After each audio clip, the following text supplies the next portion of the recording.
6 فکرت خفن و ترسناک که تا حالا نمیدونستی. 1. بعضی قارچ‌ها میتونن بدن مورچه رو آلوده کنن و مغزش رو کنترل کنن.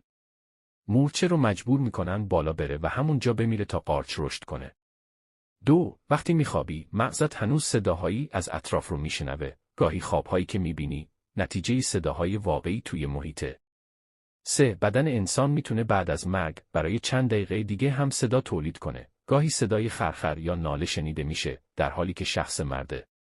4. در اعماق اقیانوس موجوداتی زندگی میکنن که تا حالا هیچ انسانی اونها رو ندیده. دانشمندان میگن بخش بزرگی از گونه‌های دریایی هنوز ناشناخته‌اند.